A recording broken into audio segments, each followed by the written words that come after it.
भगवान शंकर पार्वती जी को कथा कहा, ले पार्वती ये त्रिशूल ले और जा कैलाश पे से सबको भगा कर जा, कथा सुनने बैठ। पार्वती जी सबको भगा कर आई, कथा सुनने बैठ। शंकर जी ने ताली का नाद करा कथा बाचने से पहले। शिव मंदिर में 3 बार ताली बजाने का प्रमाण है। कितनी बार? 3 बार।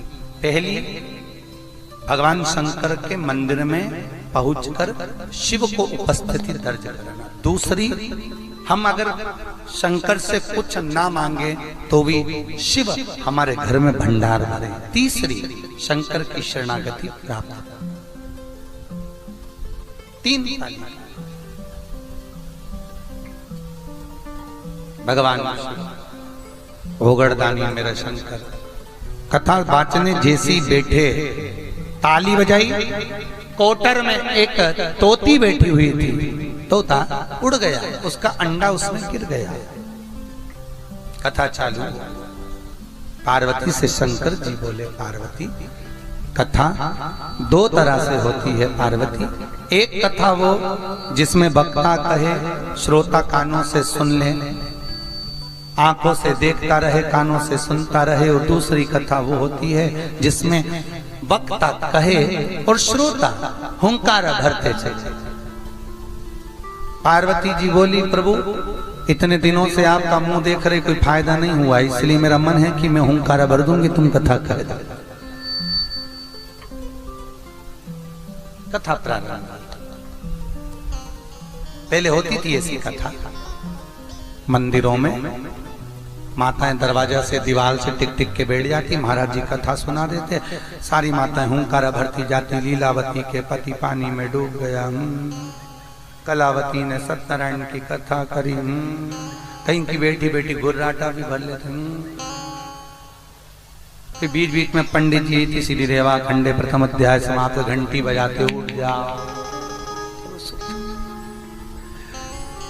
अभी 2 अध्याय रह गए हैं, फिर पंडित जी बात चाहिए। फिर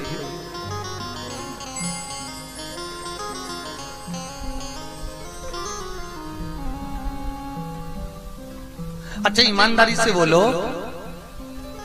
जो व्यक्ति कथा में सोता है ना, कथा में वो ही सोता है जो घर नहीं सोता है। सही है कि गलत है? अरे बोल लो ईमानदारी से, जिसको घर पे नींद नहीं आती। तो किसी ने पूछा, गुरुजी ये कथा में ही नींद क्यों आती है? सुंदरकांड में जाओ, भजन में जाओ तो नींद आ जाए, और ऐसे कहीं शादी पार्टी में जाओ तो 12-12 बजे तक तो ऐसा डिस्को करे, नाचे कूदे, और कथा में नींद क्यों आए? हमने कहा देखो भैया, बात इतनी सी है, भागवत को कहते हैं माता। क्या कहते हैं? भागवत माता। भागवत माता है, बच्चा कहीं पर भी खेलेगा पर माँ की गोद में आकर जैसी बैठता है, माँ उस पर हाथ रखती है और बच्चे की आंख में नींद आ जाती है। बच्चा कहीं नहीं सोता, सब दूर खेलेगा, पर माँ की गोद में बच्चे को नींद आती है। उसी तरह तुम जगत में कहीं पर भी जाओ, पर माँ की गोद में जब आओगे, कथा में बैठोगे, तुम्हें ऐसा लगेगा जैसे महाराज जी लोरी सुना रहा है।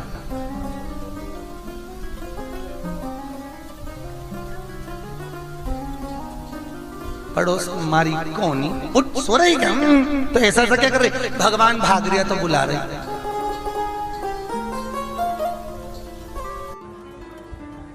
श्रीमद् भागवत में 5 महापाप बताए हैं।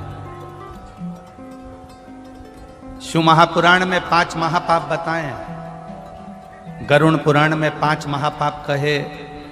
श्रीमद् भागवत में 5 महापाप कहे। शिव पुराण में 5 महापापों का वर्णन किया है।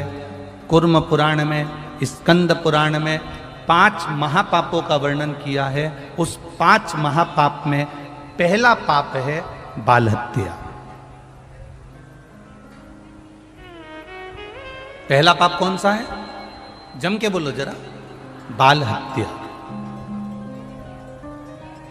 दूसरे नंबर का पाप है पर स्त्री का भोग करना,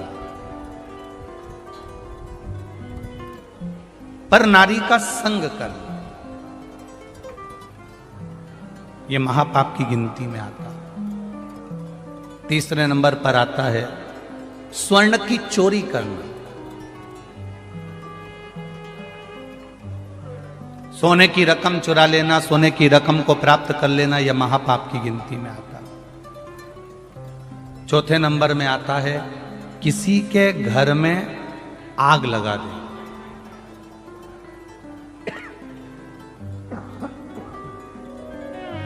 किसी के घर में आग लगा देना, यह महापाप की गिनती में आता है। और पांचवें नंबर का होता है किसी के साथ विश्वासघात कर देना, यह महापाप की गिनती में आता है। कोई ने आपके ऊपर इतना विश्वास करा, कोई ने आपके ऊपर सर्वस्व विश्वास करा, और उस विश्वास को अगर आपने तोड़ दिया तो यह महापाप की गिनती है।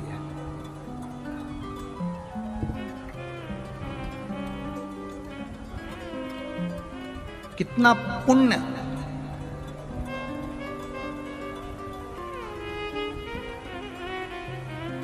वेद व्यास जी ने क्यों लिख दिया शिव पुराण के अंदर कि शिव मंदिर तक जाना चाहिए, और मंदिर नहीं लिखा, शिवालय, जहां शंकर का शिवलिंग हो वहां तक जाना चाहिए। वेद व्यास जी ने क्यों लिख दिया शिव महापुराण और स्कंद पुराण में कि जहां शिव महापुराण की कथा हो, रोज समय ना मिले, प्रतिदिन भगवान की कथा सुनने का समय ना मिले, पर अपने नगर में, अपने गांव में, अपने शहर में अगर कहीं शिव पुराण की कथा हो तो 5 मिनट के लिए दिन में नहीं जा सकते तो रात्रि में जाकर उस भूमि को नमन करना चाहिए। ये शिव पुराण का।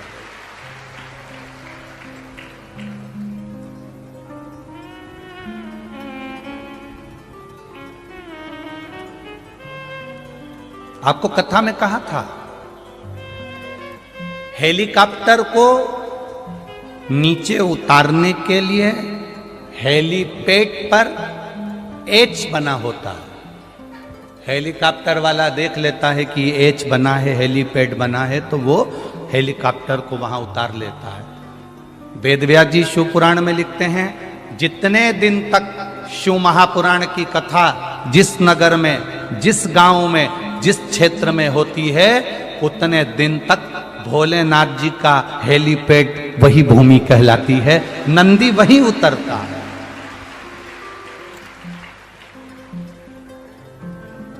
वेदव्यास जी लिख रहे हैं आपके पास में समय नहीं, आप 7 दिन नहीं जा सकते, 5 दिन नहीं जा सकते, 4 दिन नहीं जा सकते, 3 दिन नहीं जा सकते, 2 दिन नहीं जा सकते, 1 दिन पूरा नहीं जा सकते, पर 5 मिनट निकालकर, 2 क्षण निकालकर शिव महापुराण की कथा में जाना चाहिए।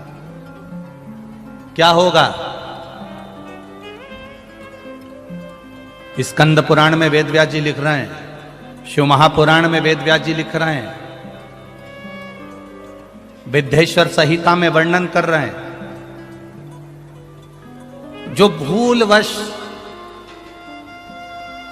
अनजाने में भी शंकर भगवान के शिवालय में पहुंच जाता है, जो अनजाने में भी शिव महापुराण की कथा तक पहुंच जाता है, जो अनजाने में भी बेलपत्री के पेड़ के नीचे से निकल जाता है, जो अनजाने में भी बेलपत्री के पेड़ को लगा देता है, उसको ये 5 पाप कभी नहीं घेरते हैं महाराज। उसको ये 5 महापाप कभी नहीं घेरते, वो पापों से मुक्त हो जाता। कौन कौन से महापाप बताएं?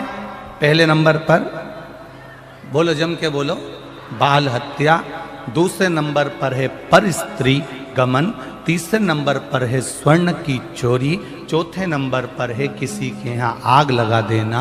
और 5वें नंबर पर है किसी का विश्वासघात कर जाना। ये 5 महापाप की गिनती में आते हैं।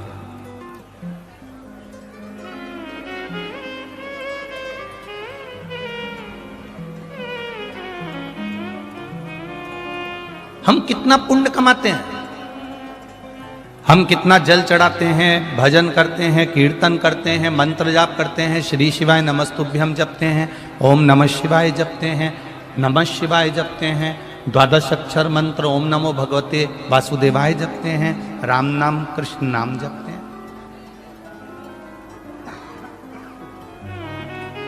हम प्रतिदिन भगवान का भजन करते हैं और प्रतिदिन भगवान का भजन करते हैं तो हमारा पुण्य बढ़ाते हैं, पर हमको ये नहीं मालूम कि किसी के यहां पर बाल हत्या करी गई है। शिव महापुराण की कथा कहती है, स्कंद पुराण की कथा कहती है, जिसके यहां बाल हत्या हुई हो, जिसके यहां पर स्त्री का भोग किया जाता हो, जिसके यहां स्वर्ण की चोरी कर कर लाई गई हो, जिसने कभी किसी के यहां आग लगाई हो या किसी ने विश्वासघात किया हो, उसके घर का मात्र एक गिलास पानी पी लेते हैं तो ये 5 महापाप हमारे खाते में चले जाते हैं। यहां तक शिव पुराण कर। अब आपको कैसे मालूम पड़ेगा कि इनने बाल हत्या करी कि नहीं करी? अब आपको कैसे मालूम पड़ेगा कि इनके घर के लोगों ने कहीं आग लगाई कि नहीं लगाई? अब आपको कैसे मालूम पड़ेगा कि इनने कहीं विश्वासघात करा है क्या? आपको कैसे मालूम पड़ेगा कि यहाँ का इनके घर का पुरुष पर स्त्री गमन करता है क्या, या स्वर्ण की चोरी करता है, या सोने की चोरी करी है क्या? आपको कैसे मालूम पड़ेगा? आपको नहीं मालूम कि इनके घर के लोगों ने कहीं आग लगाई कि नहीं लगाई, पर स्त्री गमन किया कि नहीं करा, या स्वर्ण की चोरी करी कि नहीं करी? आपको कुछ भी नहीं मालूम, क्योंकि आप अनभिज्ञ हैं। आप नहीं जानते कि इसके अपन ने पानी पिया तो ये कैसा है, आप नहीं जानते। तो शिव महापुराण की कथा कहती है, आप अनजाने में उसके घर का पानी पियाए, अनजाने में आपके ऊपर 5 महापाप का दोष उसके खाते का चढ़ गया। पर आप अगर रोज शिव के मंदिर जा रहे हो, शिवालय जा रहे हो, या 5 मिनट भी श्री शिवाय नमस्तुभ्यम बोल रहे हो, तो ये समझ लेना कि हमने भले उसके घर का पाप लियाए थे, पर उसको हमने वापिस भगवान के चरणों में जाकर साफ कर दिया। उस महापाप को हमने समाप्त कर दिया।